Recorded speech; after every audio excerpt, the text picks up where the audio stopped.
Süda, kui sa ruttu tõused kuumalt rinnast tuksuma, kui su nime suhu võtan püha Eesti Isamaa.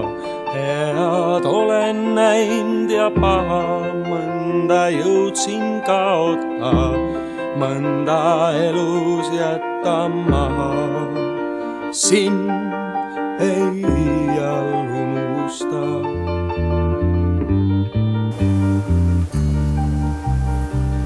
Tere kõigile! Täna on siis Otto Tiefi 125. sünniaastapäev. Ja selles majas siin elas Otto Tief, meie peaminister, oma viimased 11 eluaastat. Lubagi mul sel puhul siis avada mälestustahvel selle maja seinal siin. Kristjan Voldemari tänav 73. Ja lubab mul ka tänada selle maja omanikku, sadamakapten Einar Kukke ja tema abikaasat Tiina Kukke ja muidugi ka selle mälestustahvli valmistajat härra Kilti, Loovatalu peremeest, Ülo Kilti. Ma siis avan selle praegu.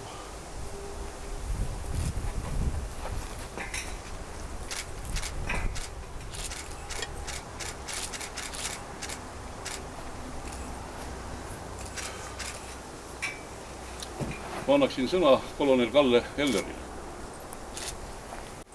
153 aagist, siis kui sunnis Otto Tief, Pännami, Liibland, Liibmaa, Lätmaa,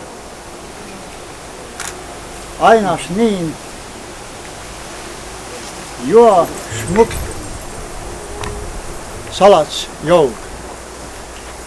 Ma pidasin kohaseks öelda mõned sõnad, lugu pidades sellest keelest, mis siin tuhandeid aastaid järjepidevalt kõlas, ainult viimased 150 aastat see keel ei ole üldse kõlanud. Salatsi liivi keel. Nii, Otto Tief, tema 125. sünnipäev ja siis, kui mõelda, kes tahab, see loeb, kes oli Tief, mis ta tegi, aga omalt poolt tahaksin öelda, et üldiselt on vastuvõetav see, et inimeste käitumine on arukas. Mida enam inimene või ka ühiskond arvestab seda, et kus ta viibib ja mida enam ta oma samme seab selle järgi, seda kiiduväärsem see on. Nii poliitikud, nii majandusmehed, nii ka üks oma isiklikus elus, oma isiklikus majanduses. Kuid aeg-ajalt mõned inimesed mingi sisemise tungi või suurema tõe tundmise alusel teevad midagi, mis seda rikub. Astuvad samme, mis nagu on tee lootusetusesse. Ja peab ütlema, et siin on üks nendest, kes seda kõige ilmekamalt ilmselt tegi. Minule ei suuda keegi selgeks teha, et nad ei teadnud, mida nad tegema hakkavad. Ja siis tahaksin öelda, et see siiski ei kao jäägita. Et ma olen täiesti kindel, et tänane Eesti ja eriti tuleviku Eesti ei oleks selline, kui ei oleks olnud selliseid mehi nagu Otto Tief, Johan Pitka ja seda, mida nad tegid või üritasid teha ja siis, millele järgnes, ma meenutaksin, et ainsana 3 Balti maast oli olemas selline asi nagu eksiilvalitsus meil. Seda poleks olnud, kui poleks olnud Otto Tiefi ja tema kaasvõitlejaid. Nii et ma arvan, et meil on väga palju põhjust teda meenutada ja seda on eriti sobiv, palju tänu Peeter Vilus, palju tänu teised just tema 125. sünnipäeval. Ma tänan teid. Tere kõigile! Ma räägin teile alustuseks Kumari laiust või saarest natukene kergemas toonis. Et paar nädalat tagasi sõitsime puulaevaga Ruhnu Karu või Rundbjärn, sõitsime Kumari laiust mööda ja ma palusin kaptenit, et kas ta saab meile ühe ekstra peatuse teha. Me oma laevaga sinna kaldaveerde ei pääsenud, viskasime ankru vette, läksime ujudes maa peale, käisime ringi, ilus saareken oli, lambad peal. Ja nüüd, et siis miks ma räägin Kumari laiust täna siin ja praegu. Et pagulasvalitsuse saamislool oli Kumari laiul oma tähtis roll. 44. aasta sügisel need sündmused, kui 2 päeva lehvis Toompeal sinimustvalge, need sündmused toimusid kõik väga loetud päevade jooksul. 18. september nimetas siis Uluots Tiifi valitsuse ametisse. 3-4 päeva hiljem oli juba siis Tallinnast põgenemine. Uluots ise oli selleks ajaks Rootsis. Tiif ja tema valitsus läksid Matsalu lahe äärde Puise neemele ootama kiirkaatrit, mis pidi tulema ja nad Rootsi viima. Aga see kaater ei tulnud. Ja valitsuse liikmed läksid laiali, kes kuidas oma koju, kõik nad saadi kätte, arreteeriti, tapeti, viidi vangilaagritesse. Aga üks mees läks Kumari saarele, see oli riigisekretär Helmund Maandi, istus seal Kumari saarel nädalapäevad, portfellis siis värskelt trükitud Riigiteataja eksemplar, selle valitsuse moodustamise dekreediga või mis ta nimi oli. Ja jõudis ära oodata siis selle Rootsist tuleva kaatri, mis ta tõepoolest minema viis. Ja sealt sai siis alguse nende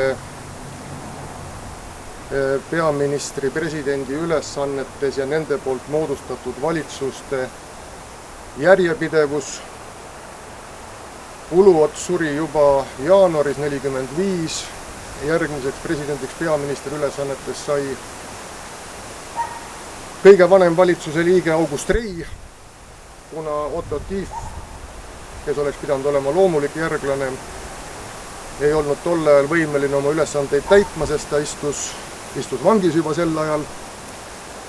Ja niimoodi siis üle Rei ja väga paljude teiste peaministrite presidendi ülesannetes kanti see järjepidevus siis nüüd meie uude aega välja, kuni lõpuks 92. aasta sügisel siis Heinrich Mark oma volitused pidulikult maha pani siis, kui tuli kokku 7. Riigikogu.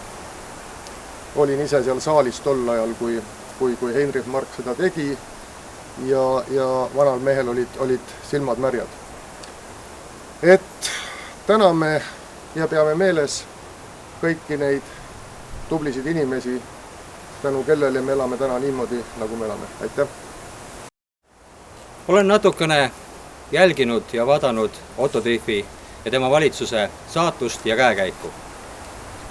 Olles ka tegev Eesti Endiste Metsavendade Liidus, ei saa ka Otto Tiefi valitsus sellest mööda.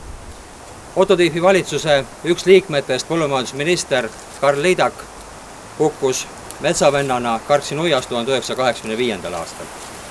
Väikse täpsustusena olgu öeldud, et see põgenemine oli Tauksi saarele, mitte Kumari laiule. Tauksi saarelt tuli kaater ja viis need Jaak Maandi või Helmut Maandi minema.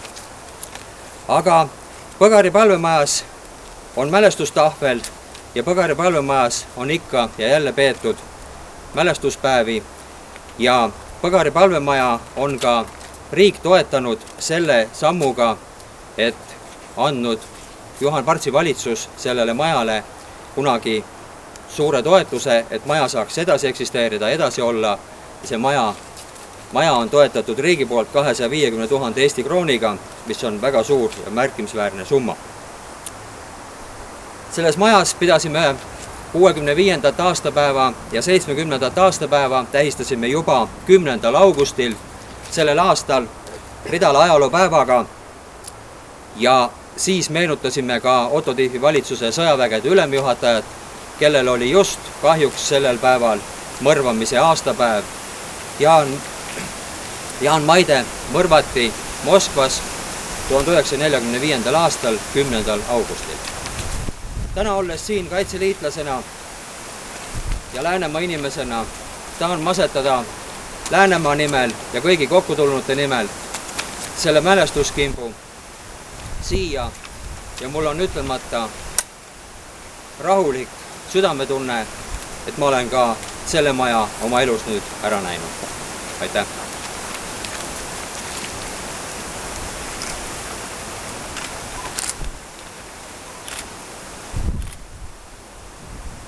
Austatud kohalviibijad, ma tahaks teid kõiki tänada, kes te olete täna siia kogunenud, et meenutada meie väikese rahva kangelasi.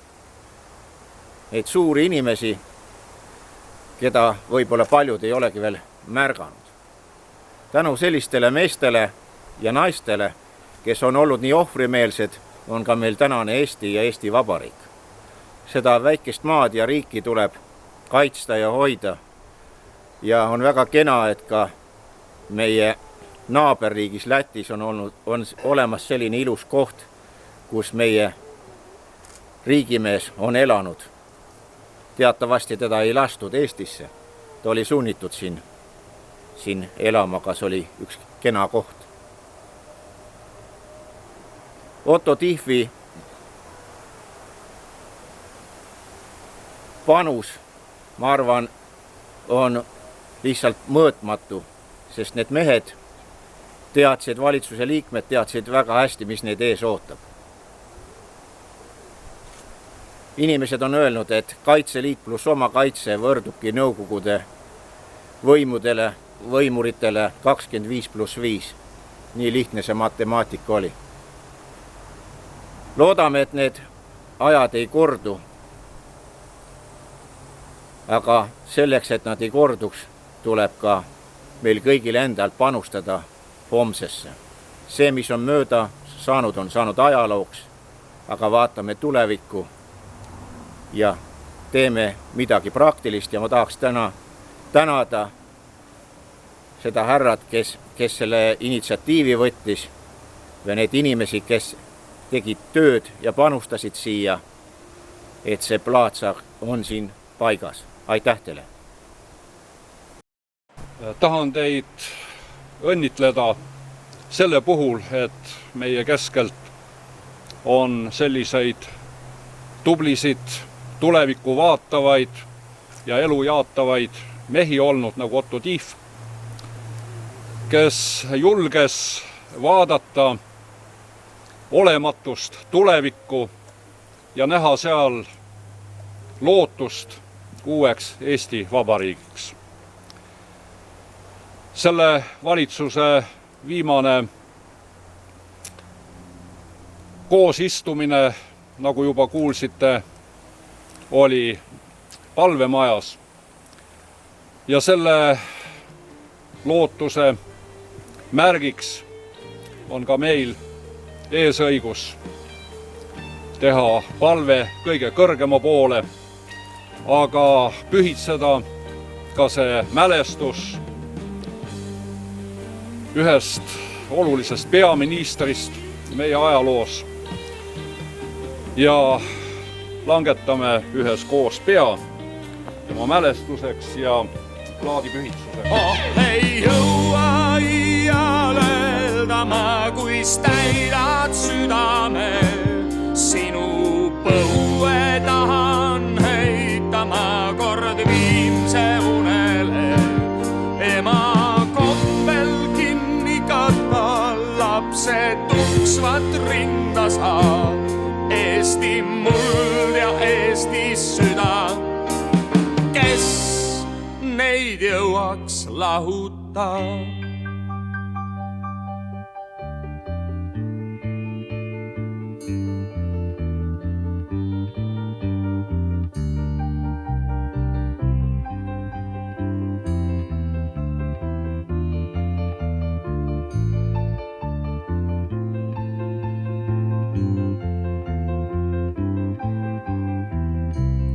Eesti muld ja kes neid jõuaks lahuta.